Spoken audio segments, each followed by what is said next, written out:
ሰላም እንዴት ናችሁ? ዛሬም ሁልጊዜም እንደማረገው አንድ አሪፍ ያልኩትን ፊልም ይዤላችሁ መጥቻለሁ።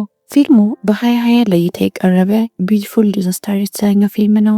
ለቻናሌ አዲስ ከሆናችሁን ሰብስክራይብ ያደረጋችሁ ቤተሰብ መሆን እንዳትረሱ።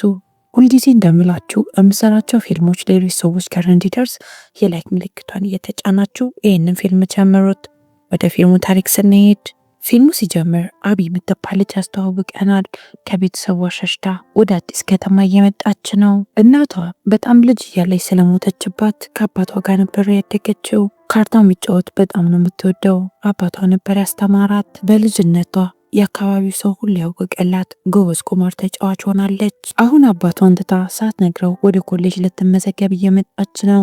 ወደዚህ ከመጣች በኋላ ሜሰን የተባለች አንድ ጥሩ ልጅም ተዋወቀች። ሜሰን አቢን ወደ ዶርማቸው ይዛት ከገባች በኋላ ፍቅረኛዋን ታሳያታለች። ሜሰን አብዛኛው ጊዜ ፍቅረኛ ጋር የምትይዛቸው ወንዶች መጥፎ ወንዶች ናቸው። አሁን ግን የአሁኑ ፍቅረኛ በጣም ጥሩ ሰው ነው ብላ ለአቢ ልታስረዳት ትሞክራለች። ሜሰን መውጣት ስለፈለገች ብቻዬን አልወጣም በይኔ አብረን እንሂድ ብላ አስገድዳ ይዛት ትወጣለች። ይዛት የሄደችውም ህገወጥ ወደሆነ ወደ አንድ ቦክስ ውድድር ነበረ። አቢ እንደ ድንገት ሆኖ ከአንደኛው ቦክሰኛው ጋር ትጋጫለች። ይህም ልጅ ትራቪስ ይባላል። ትራቪስ በጣም ጎበዝ ቦክሰኛ ነበረ። አብሮት የሚደባደበውን ሰው በአንዴ ነበረ ራሱን ስቶ እንዲወድቅ ያደረገው። በድብድቡ መሃል አቢ ልብሷ እንደሚነካዋል። በዛን ቀን ምሽት አቢ ተኝታ ስለ ትራቪስ ማሰብ ማቆም አልቻለችም። የሚቀጥለው ቀን ጠዋት አቢ የትምህርት ቤት ምዝገባዋ ስለደረሰ ልትመዘገብ የደበቀችውን ብር ይዛ ወደ ኃላፊዋ ቢሮ ትሄዳለች። ቁማር ተጫውታ ያሸነፈችውን ገንዘብ ይዛ በመመዝገብ ብትሄድም የትምህርት ቤቱ አስተዳዳሪ በአካውንት እንጂ በካሽ ገንዘብ አንቀበልም ትላታለች። አቢ አሁን ባለውበት ሁኔታ አካውንት መክፈት አልችልም፣ በዛ ላይ ደግሞ እዚህ ነገር ውስጥ አባቴ ከገባበት ትምህርቴን አስቆሞ ይወስደኛል ትላታለች። እናም እባክሽ የሆነ ነገር አድርጊና ተባበሪኝ ብላ አቢ መለመኗን ጀመረች። አቢ አሁን እጇ ላይ ያለው ገንዘብ የመጀመሪያው ሴሚስተር ክፍያ ነው። የሚቀጥለውን ምን እንደምታረግ ግራ ስለገባት እንዲሁ ትተዋለች። በመጨረሻም የጓደኛዋን ፍቅረኛ ሼፕሊን ተዋወቀችው። እናም አቢ የድብድቡ ቦታ ያየችውን ልጅ ጋሚያውንም አየችው። ልጁ የሼፕሊ ጓደኛ ነበር። ራሱን ካስተዋወቀ በኋላ ስልክ ይደወልለትና ተነስቶ ጥሏት ይሄዳል። በኋላም ክፍል ውስጥ ትራቪስ ከአቢ ጀርባ ነበር የተቀመጠው። እሷ ስላላወቀች ማንነቱን ለማወቅ ኢንስታግራሙን መጎርጎር ትጀምራለች፣ ግን እየተመለከታት ነበር። መጨረሻም እንደዚህ ባትከታተይኝ ጥሩ ነው ይላታል። እሷ በጣም ነበር የደነገጠችው። ትራቪስም ማታ አብረን ራት እንበላለን እጠብቅሻለሁ ብሎ ቀጠሮ ያስይዛል። በሰዓቱ እምቢ ብትለው ምሽት ላይ ግን ቁጭ ብላ እየጠበቀችው የነበረችው እሷ ናት። ትራቪስም ሞተር ይዞ ይመጣና እንሄድ ይላታል። አቢ እኔ ሞተር ላይ አልወጣም አለችው። እሱም እንዴትም አድርጎ አሳምኗት አብራው እንድትሄድ ያደርጋል። ምግብ በልተው ወክ ካደረጉ በኋላ ጥሩ ጓደኛ ለመሆን ይስማማሉ። ለቦክስ ስትጠይቀው ታላቅ ወንድሞቼ በጠቅላላ ቦክሰሮች ናቸው፣ ለዛ ነው እኔም ቦክሰኛ የሆንኩት ይላታል። ለሷ ሲጠይቃት ፈጠን ብላ ጥላው ትሄዳለች። ስለኔ ለማወቅ ገና ነህ ትለዋለች። የሚቀጥለው ቀን በጠዋት ለመሮጥ ከክፍሏ ወጣች። በዚህ መሃል አንድ ሰው ትመታና ሰበቡ ይተዋወቃሉ። ይህም ሰው ፓርከር ይባላል። ሩጫን በኋላ ወደ ዶርም ተመልሳ ገላዋን እየታጠበች እያለ ውሃው ይጠፋል። ሜሰን ጋር አንድ ላይ በመሆን ወደ ፍቅረኛዋ ዶርም ይሄዱና ገላዋን ትታጠባለች። የሜሰን ፍቅረኛና ትራቪስ አንድ ዶርም ውስጥ ስለነበሩ ከትራቪስ ክፍል ውስጥ ሴት ስትወጣ አቢ ተመለከተች። እጅቷም እባክሽ ትራቪስ ከእንቅልፉ ሲነሳ ስልኬን ስጭው ይደውልልኝ ብላ ዶርሙን ጥላ ትወጣለች። አቢም የተባለችውን ልታደርግ ስትል ትራቪስን ከኋላዋ ቆሞ አገኘችው። የልኮ ቁጥሩንም ከሰጠችው በኋላ ቀዶ ነበር የጣለው። በጣም ነበር የተናደደችበት። ለምን እነሱ ዶርም እንደመጣች ሲጠይቃት እኛ ዶርም ውሃ ጠፍቷል ትለዋለች። እሱም ከፈለግሽ ሌሊቱን እኛ ዶርም ማሳለፍ ትችያለሽ ይላታል። አቢ አማራጭ ስለሌላት እሺ ብላ ነበር የተቀበለችው። እያጠናች እያለ ፓርከሯ ያልቅባታል። ፓርከር ፍለጋ መሳቢያውን ስትከፍተው በጣም ብዙ ኮንዶም ነበር ያየችው። በመጨረሻም ልክ ልትተኛ ስትል ገላውን ታጥቦ በፎጣ ተጠቅልሎ ፊት ለፊቷ ቆሞ አየችው። ጠዋት አቢ ከእንቅልፏ ስትነቃ አግባብ ያልሆነ ቦታ ትራቪስን እየነካቸው ነበር። እዛም መልሳ እሱ ላይ ትጮህበታለች። ያንተ ጥፋት ነው ብላ ፈተና ስለነበረባት ሮጣ ነበር ሄደችው። ከዛም ስትመለስ ፓርከር የተባለውን ልጅ አገኘችው። እሱም እራት ልጋብዝሽ ሲላት እሺ ብላ ተስማማች። እናም ዝንጥ ብላ ነበር ሄደችው። እራት በልተው ከጨረሱ በኋላ ቦክስ ውድድር ለማየት አብረን እንሂድ ይላታል። እሷም እሺ ብላ ነበር የተቀበለችው። እሷም ቦክስ ውድድር እንደሆነ ስታውቅ ከትራቨስ ጋር ላለመገናኘት ፈጠን ብላ ከቦታው ስትወጣ አልቀረላትም። ከትራቨስ ጋር ተገናኙ። ቀኑ ሙሉ ቴክስት ሲያደርግላት ውሎ ለምን እንዳልመለሰችለት ጠየቃት። ከዛም እንደዚህ አይነት ቀሚስ ለብሰሽ የወጣሽው ለምንድን ነው ብሎ ይቆጣታል። የሚቀጥለው የቦክስ ውድድር የትራቨስ ነበረ። አቢ ትራቨስ ጋር የሚደባደበው ሰውዬ ከተመለከተች በኋላ ይህን ሰውዬ ማሸነፍ አትችልም፣ ይቅርብህ ትለዋለች። እሱም አልገባልሻለሁ፣ ጫፌን ሳይነካ እዘርረዋለሁ ይላታል። እዚያም ሁለቱም በአንድ ነገር ያስይዛሉ። ይሄ ቦክሰኛ ትራቨስን ምንም ነገር ሳይመታው ትራቨስ የሚያሸንፈው ከሆነ አቢ ለ1 ወር ከትራቨስ ጋር ትኖራለች። ትራቨስ የሚሸነፍ ከሆነ ደግሞ ለ3 ወር ከምንም አይነት ሴቶች ጋር አይተኛም። ቦክስ ውድድሩም ጀመረ። የሚያዝናናው ነገር ልጁ የትራቨስ ጫፉን ሳይነካ ትራቨስ ደብድቦ ያሸንፈዋል። አቢ በጣም ነበር የደነገጠችው። 1 ወር ሙሉ ከትራቨስ ጋር መኖሯ ነው። በኋላም አቢ የተፈጠረውን ነገር ለፓርከር ለማስረዳት ትሞክራለች።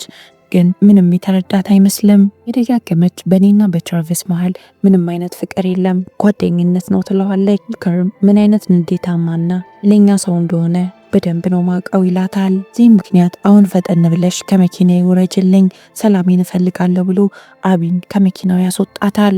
አቢ አማራጭ ስለሌላት አንድ ብላ ከትራቨስ ጋር መኖር ጀምራለች። በዛ ላይ ደግሞ አንድ አልጋ ላይ ነው የሚተኙት። ማስጠንቀቂያም ሰጠችው። በምንም አይነት ሁኔታ እኔን ለመንካት እንዳትሞክር ትለዋለች። ለተወሰነ ቀን አቢ ከትራቨስ ጋር መኖር በጣም ነበር የከበዳት የነበረው፣ ምክንያቱም በጣም ነበር የሚያንገላታት። ቀስ በቀስ ግን እየተመቻቹ እየመጡ ነው። ጠዋት አብረው ስፖርት ይሰራሉ። አንድ ቀን ትራቨስ አቢን ይዟት ወደ ቤተሰቦቹ ቤት ይሄዳል። የትራቨስ ወንድሞች አቢን በጣም ነበር የወደዷት። ራት ከተበላም በኋላ ሁሉም ተሰብስቦ ቁማር እየተጫወተ ነበር። እናም አቢን እንድትቀላቀላቸው ይጠይቋታል። መጀመሪያ ስትግደረደር ነበር፣ በኋላ ግን ልትጫወት መሃላቸው ተቀመጠች። ትራቨስ አባት የት ሀገር ነው የተወለድሽው ይላታል። እሷም ላስ ቬጋስ አለችው። እናም በሚገርም ሁኔታ ነበረ ሁሉንም ያሸነፈቻቸው። በመጨረሻም በልጅነቷ ጎበዝ ቁማር ተጫዋች የነበረችዋ ልጅ እንደሆነችም ያረጋግጣሉ። ትራቨስ እና አቢ አንድ ላይ በሚኖሩበት ሰዓት በጣም ጥሩ ጊዜ እያሳለፉ ነው። ትንሽም ቦክስ እያስለመዳት ነው። አንድ ቀን ሜሰን እና አቢ እያወሩ ወክ እያደረጉ እያለ ሜሰን ሼፕሊን በጣም እየወደድኩት ነው ትላታለች። ሳንቀ ምሽት ትራቨስ እና አቢ ወሩ ለመኖር የቀራቸው በጣም ጥቂት ቀናቶች ናቸው። ትራቨስም አብሮት እየተላፋት አጋጣሚውን በመጠቀም ይስማታል። መጀመሪያ ሲስማት ደንግጣት ገፈትረዋለች። ከዛም ድጋሚ ይሳሳማሉ። ሌላ ነገር ከመፈጠሩ በፊት አቢ ሽንት ቤት መሄድ አለብኝ ብላ ተነስታ ትወጣለች። ዛም ጓደኛዋ ሜሰንን ትጠራትና ትራቨስን እየወደደችው እንደመጣች ነገረቻት። ትራቨስ አቢን ቁጭ ብሎ እየጠበቃት እያለ ላፕቶፕ ላይ ሚሴጅ ሲገባ ይመለከታል። ኒክ ከተባለ ሰው ልእክቱም ናፍቀሽኛል ይላል።